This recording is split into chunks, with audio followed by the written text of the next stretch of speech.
Good evening, everyone, and welcome to Unfiltered on SABC 3 and SABC Channel 404. My name is Ridi Hlabi. Thank you for joining us. Now, South Africa plunged into darkness this past week as we experienced stage 4 load shedding. Now, simply put, stage 4 load shedding is as bad as it gets when it comes to load shedding. It is the final step to prevent a national blackout. For businesses that had to close because South Africa simply could not provide enough electricity to keep them running, last week did actually feel like a national blackout. The president, Cyril Ramaphosa, said he was angry and shocked. But for those of us who have covered the problems at Eskom for over 10 years, the experts who warned that Eskom was facing a catastrophe because of poor planning, bad investments, corruption and cronyism, we were shocked that the president was shocked. The once proud and viable utility is insolvent, and we're told that it will cease to exist if a rescue plan is not found by April. Trained, capable engineers and technicians are in short supply, and Eskom, again we're told, has thousands of workers that it does not need. In his State of the Nation address just a week and a half ago, President Ramaphosa announced the unbundling and restructuring of Eskom. This led to rolling mass action by unions, and more is promised. They say they will not accept job losses. Soon after Ramaphosa's announcement, unprecedented load shedding, the worst we've had in 10 years, began. What must happen now?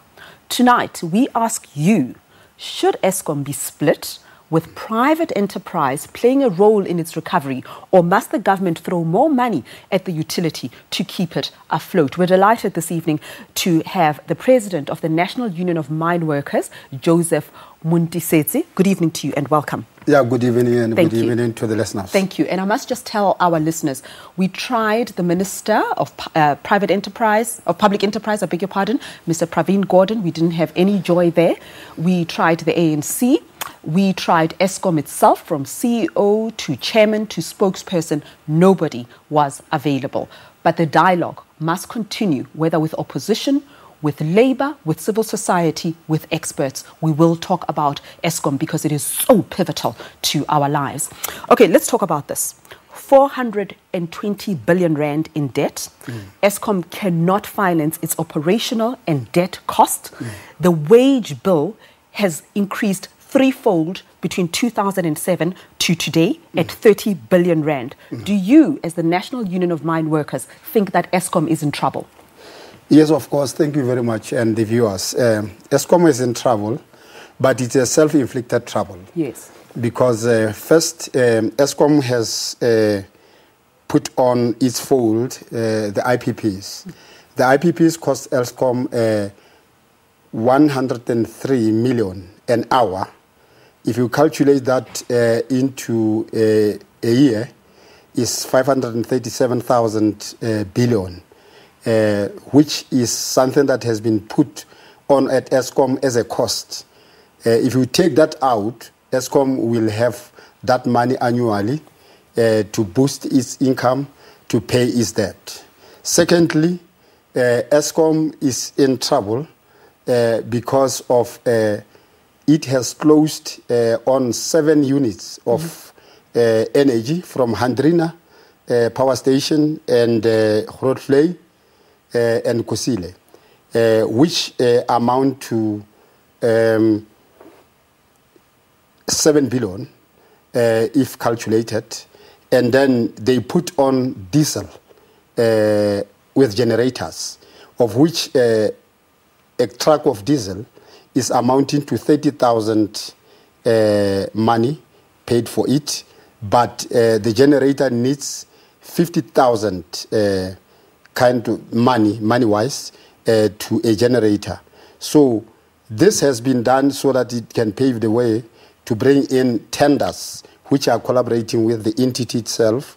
If you take off the diesel thing together with the tenders there of 50,000 per hour, and you take off the 103 million per hour of IPPs, then you let Eskom to bring in operation from Kusile And those 7 other. Okay, hold on, Joseph. You Yeah. know, it seems like we are in a different universe, parallel universes here. Okay. Because you're mentioning everything else except the bloated workforce, except the bad investments. And here, I'm talking about Hitachi Africa and Chancellor House. I'm talking about Medupi and Kusile, which is 10 years overdue and has cost billions. You are talking everything except the cronyism, the corruption. You are talking everything except Glencore and Optimum and Tegeta and all of that. Surely those are the problems. And with the IPPs, that is envisaged cost. That's something that is coming in the future, and that's a new industry that will create jobs. How can you blame something that has not taken off yet? Already IPPs have been paid as we are talking. But because you want to know about the corruption that is taking place. And the bad investments. And the bad investment. And the bloated workforce. And the bloated workforce. The bloated workforce, we can point it to the bloated executives. When we engaged Eskom last year, during the negotiations, there were 300 executives at Eskom, which are paid a large chunk of money. And we said to them, we can't continue with this. As the workforce became thin, and then the structure top became bigger. So the large chunk of money is paid to this. But all structures became big, because when you say the workforce became thin, one of the numbers that are being bandied about, is 27,000 people that Eskom doesn't need. And I want to add here that technicians and engineers, I might add white, they were let off because, of course, we've got employment equity. But I always argue that employment equity doesn't mean a lowering of standard, because it's an insult to us black people. But that's beside the point. That's a debate for another day. Right now, we have the government saying it is bringing in engineers from Italy to come and help with maintenance. So the workforce that we have cannot do the job that needs to be done now. Bloated workforce at executive level, but also at the lower levels too. What is your answer to that? No, at lower level, there's no bloated workforce. 27,000 more people? Because, you know, first Eskom has more than 67,000. And as we are speaking now, Eskom is at 47,000. And at lower level, workers at lower level are not bloated at all. They are doing the very job that produces energy every day. So why didn't we have energy for the last week if they are doing the job? Yes, so we've got people, but they can't do the maintenance and the provision of electricity. The problem that we don't have electricity, it is because they have cut national grid from Hendrina, Grootvlei, and Kusile, and they bring in generators and diesel. That's the problem where we have not have power last. But we've always known that those power stations will not be able to provide for our electricity needs. From early on, when President Thabo Mbeki apologized, and even the building of Medupi and Kusile, operationally, it's not meeting our needs and so on. So what are you talking about? No, they were providing electricity. So bringing in generators and diesel, it becomes a technical problem, because if you short diesel, then those generators will not work. So, you know, those tenders that were used for people that provide diesel became a problem, because, you know, the electricity that is provided by coal is always available if coal is available. So the problem is that Glencore, as a company which was able to provide energy to the entity, was marginalized by the cronies of Eskom because they wanted the Guptas to kick in. They did not pay right rates to Glencore until the CEO of Glencore, Mr. Clinton, said, well, I pull out because I can't pay workers, I can't pay maintenance, I can't do anything. So they bring in the Guptas. And then the Guptas, as time goes on, there was a problem. So you admit that the Guptas were a problem, but you workers did not protest against that. Instead, when Mr. Brian Molefe, who's central in the whole Gupta network, and we'll hear more as the Zondo Commission does its work, you cheered him on as workers. You welcomed him with open hands. Here you are today saying those contracts have impoverished, as it were, the utility and the workers, but you didn't protest against that. Of course, workers at the entity welcomed Brian Molefe, and I'm going to explain why. Sure. It is because Brian Molefe, when he came in first, you know, they welcomed for the second time when he came. When he came first, he said, there will never be a load shedding in this entity as long as I'm a CEO. And when he came in, he brought in the engineers that were trained by Eskom, that include Koko, And then those engineers that were trained by Eskom were able to deliver. Because we are speaking here about engineers that will be imported from Italy. And there was no load shedding, and there was stability at Eskom. So they all left when Mr. Brian Molefe left. I mean, this is just a year and a half ago. Surely that's not an honest account of what went on. The new board that came in kicked out all. As I'm speaking to you, 9 engineers have been suspended by Eskom. And they are paving way for internationalists to come. And this international... But you're contradicting yourself. Here you are talking about management that has done all these wonderful things for Eskom, but their names are coming up. And I want to be careful because they're not represented here now. But their names are coming up when it comes to the cronyism and the investments and the bad transactions that benefited the Guptas. You can't separate them from that malaise and that rot. Yeah, but let's speak the truth. The truth is? Yeah, the truth is, if somebody has discharged a good kind of delivery to workers, because there was no load shedding during Molefe's time. The issue is but we are not saying Molefe was wrong and he was corrupt in terms of bringing... Eskom is insolvent. It couldn't have gone insolvent in the last year. The journey to insolvency is very, very long. You can't say that the insolvency started now. It must have started in that time.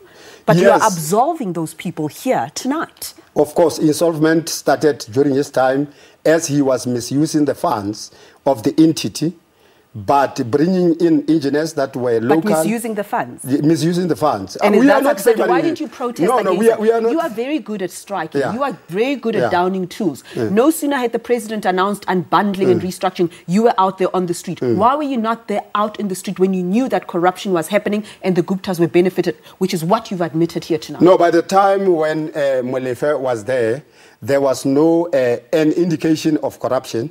Remember, this came out when Molefe was kicked out, and Ngubane and his the whole board was investigated, and it was found later that corruption was taking place. Okay, hold that thought. We're going to continue with that in just a moment. We will continue. We want to hear your thoughts, because ultimately you are going to pay. And do remember that Eskom applied to NERSA for a 15% tariff. That is above inflation.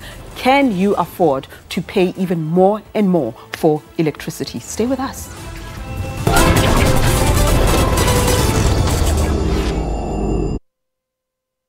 In a UN report, scientists say climate change is getting worse. 1/3 of our food sources for the population come out of the ocean. We spoke to people who have been directly affected. We have lost a lot of cattle. Gemsbokvlakte, Tosca gebied and Jakkalskop, everywhere you will see there's animals dying. I've lost 2 of my cattle this January. Africa's demand for clean drinking water is rising. Drinking water is a top priority. The next day when the water comes back, it's dirty. I have implemented a level 5 water restriction, effective immediately. Environmentalists seek solutions to preserve the planet. This is Cape Kirpa, which is also one of the endemic species that is only found within the Western Cape, so it occurs nowhere else in the world except in our water systems. In a UN report, scientists say climate change is getting worse. 1/3 of our food sources for the population come out of the ocean. We spoke to people who have been directly affected. We have lost a lot of cattle. Gemsbokvlakte, Tosca gebied and Jakkalskop, everywhere you will see there's animals dying. I've lost 2 of my cattle this January. Africa's demand for clean drinking water is rising. Drinking water is a top priority. The next day when the water comes back, it's dirty. I have implemented a level 5 water restriction, effective immediately. Environmentalists seek solutions to preserve the planet. This is Cape Kirpa, which is also one of the endemic species that is only found within the Western Cape, so it occurs nowhere else in the world except in our water systems.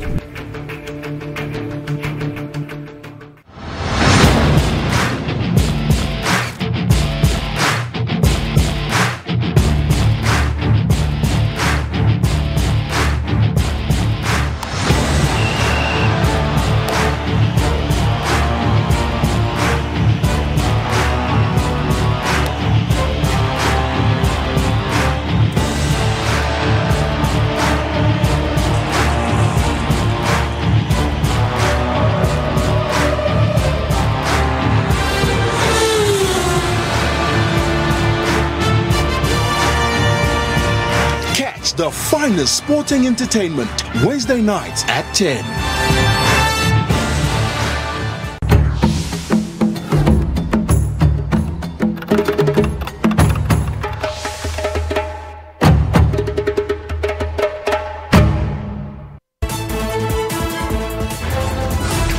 Welcome back. You are watching Unfiltered. Should Eskom be split with private enterprise playing a role in its recovery, or must the government throw more money at the utility to keep it afloat? That's our question tonight. We really want you to engage with it right here on Unfiltered.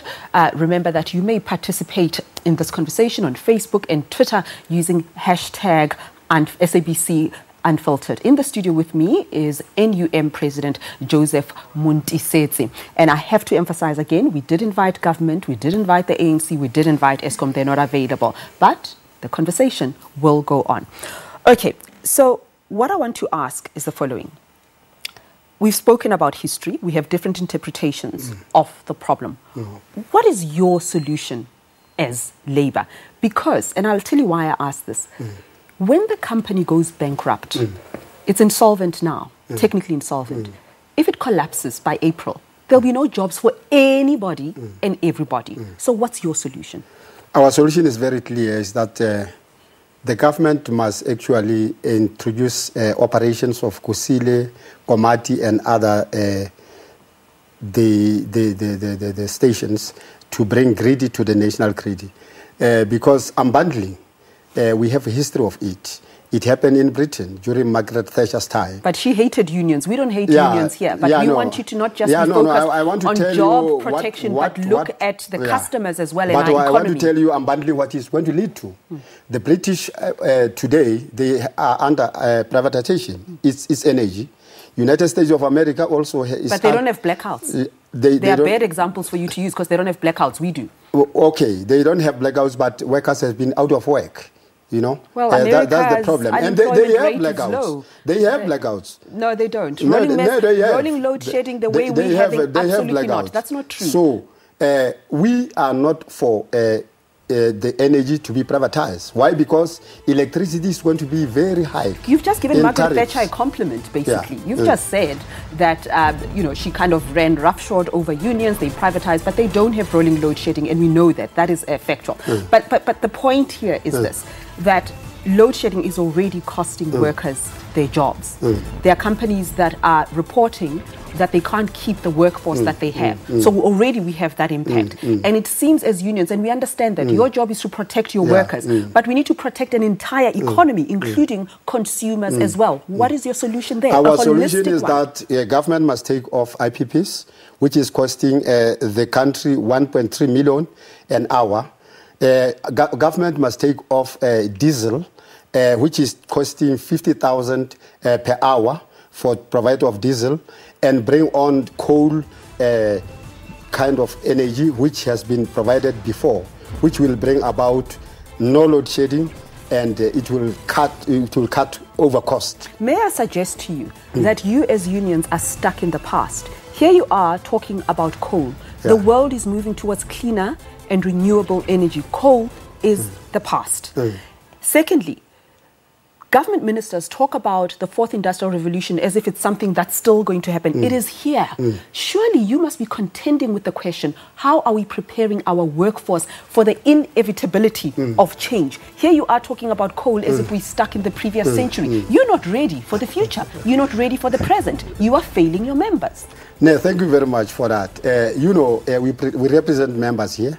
Our members working for mining coal, which is in Mpumalanga. There are more than 60,000 that are working there. And if you go away without coal, it means you are going to cut jobs close to 50,000, which we cannot agree as the trade union. And coal is not something of the past. I mean, just now, Egypt has finished building a bigger power station of coal, which needs supply from South Africa.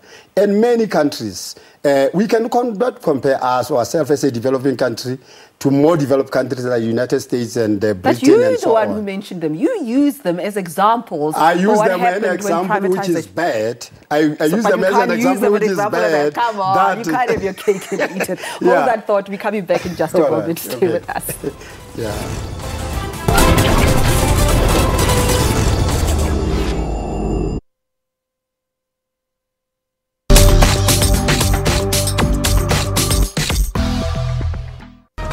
And thanks so much for staying with Morning Live.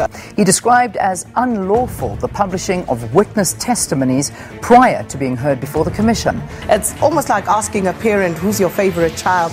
But is there a moment that stands out for you? We sat and we thought, how can we make blind people enjoy Unfiltered as well? Because it's television. Transparency International's Corruption Perceptions Index, and out of 180 countries, South Africa coming in at 73. I really hope that, this year is going to be the year of fighting corruption. Our shocking church abuses in the name of religion keep surfacing. It's breaking the law. There's no church that should be allowed to do such things. Get 20,000 Rand discount, bachelor's to master's degrees in Sandton. It's widespread and it's a very lucrative market. The question that we ask, for instance, political parties is, where do you get the information? Where do you get the cell phone numbers of voters? Thank you so much for choosing us. Like a shooting star, I go. Ooh, like a shooting star, I go. Phambili wendaba zosaziwayo ukhona to turn that frown upside down. We'll agree that the best way to spread a story is to include more people.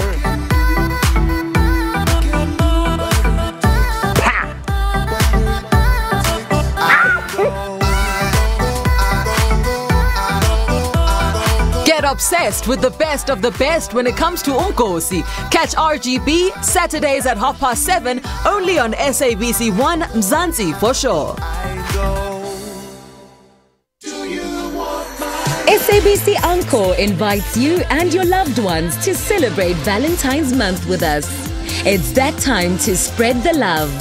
Would you marry me? Of course I will. Time to spend quality time with Bay.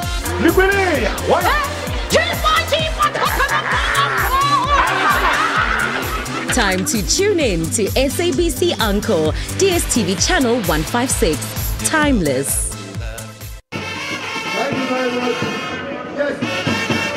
Nigeria, the most populous country in Africa and one of the largest economies on the continent, going to elections. Being a first-time voter, I should be happy, but I'm not happy because the two candidates aren't what I expected. Being a first-time voter, I'm very excited because it's not something I've done before.